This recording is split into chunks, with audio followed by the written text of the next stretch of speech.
సింహరాశి సింహరాశి ఈ సింహరాశి వారికి జనవరి నెల 2024 సంవత్సరానికి గాను ప్రొఫెసర్ డాక్టర్ ముల్లపూడి సత్యనారాయణమూర్తిని నేను మాస రాస ఫలితాలు చెబుతున్నాను.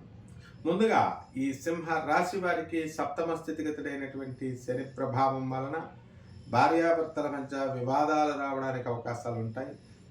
జీవిత భాగస్వామ్యంతో పాటు వ్యాపార భాగస్వామ్యంలో ఉన్నటువంటి వాళ్ళతో కూడా మరి కళత్రపుత్ర శత్రుత్వ కారణాయ నమః అన్నారు. శని వేస్తే ఏ రాశిలో ఉంటే ఆ రాశిలో మరి 7వ స్థానంలో ఉన్నాడు కాబట్టి మరి వ్యాపార భాగస్వాములతో కూడా వితండవాదాలు రావడానికి అవకాశాలు ఉన్నాయి. కాబట్టి మీరు జాగ్రత్తగా వాదనలు పెట్టుకోకుండా ఉంటే సరిపోతుంది.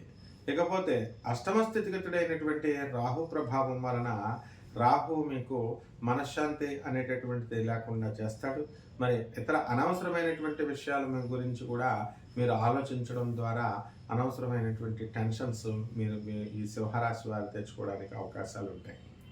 ఇక భాగ్యస్థానంలో ఉన్నటువంటి గురువు మీకు అదృష్టాన్ని తీసుకొచ్చి సొంత గృహాలని, సొంత ఇళ్ళు లేనటువంటి వాళ్ళు సొంత ఇళ్ళని, స్థలాలని కొనుక్కోవడం అనేటటువంటివి జరుగుతుంది.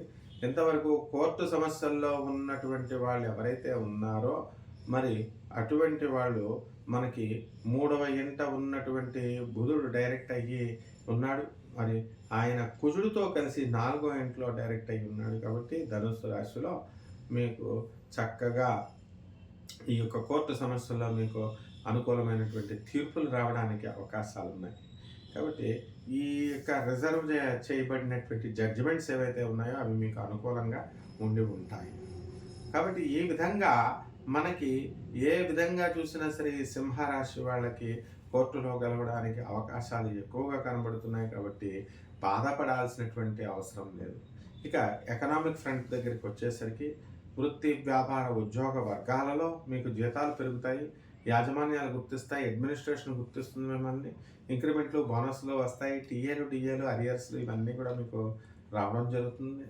కాబట్టి సింహరాశి వాళ్ళు చేసేటటువంటి వ్యాపారాలు ఏవైతే ఉన్నాయో అటువంటి వాళ్ళ వ్యాపారాలు కూడా మీకు ముందంజలోకి వెళతాయి. హోటల్ ఇండస్ట్రీ, ఆ తర్వాత ఈ షాప్స్, టైలరింగ్ షాపులు, బట్టల షాపులు, మెకానిక్ షాపులు, ఇలాంటి వ్యాపారాలన్నీ కూడా మీకు బ్రహ్మాండంగా ఉంటాయి.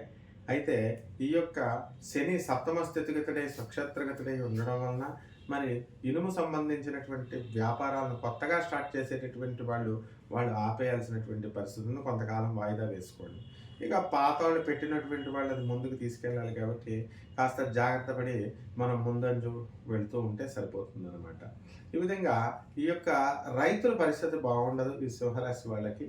మరి అటువంటి ఈ రైతులు తాము చేసినటువంటి అప్పులు ప్రైవేటు వ్యక్తుల దగ్గర ఉన్నాయండి, బ్యాంకుల దగ్గర ఉన్నాయండి, వీళ్ళు చేసినటువంటి అప్పులు మాత్రం తీర్చలేరు అనమాట. కొత్తగా పరిచయమైనటువంటి వ్యక్తుల ద్వారా ఈ సింహరాశి వాళ్ళు లబ్ధి పొందడానికి అవకాశాలు ఉన్నాయి. ఎక్కువ మాయమాటలు చెప్పేటటువంటి వాళ్ళకి కాస్త దూరంగా గ్రహించుకొని మీ వివేకంతో మీరు దూరం కాకపోతే కనుక మీరు లాస్ అయ్యేటటువంటి అవకాశాలు ఉన్నాయి. ఇక ధనస్థానంలో ఉన్నటువంటి కేతువు మీకు ధనాన్ని కొంచెం స్లోగా స్టార్ట్ చేసినా మీకు మంచి ఆదాయం అనేటటువంటిది రావడం జరుగుతుంది. కాబట్టి ఈ యొక్క సింహరాశి వాళ్ళకి సర్వ ముఖాభివృద్ధిగా ఇది ఉంది.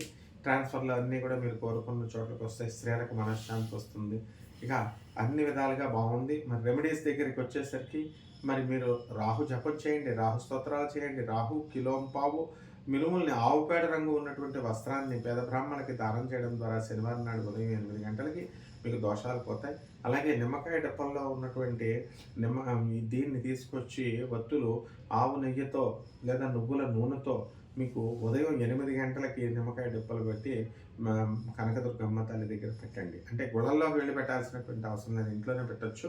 నిమ్మకాయ డప్పల అది గుళ్ళల్లోనే పెట్టాలి అనేటటువంటి కొంతమంది ప్రచారం చేస్తుంటారు. అలాంటివన్నీ కూడా పట్టించుకోకుండా మీరు మీ ఇళ్లలోనే చక్కగా చేసుకోవచ్చు.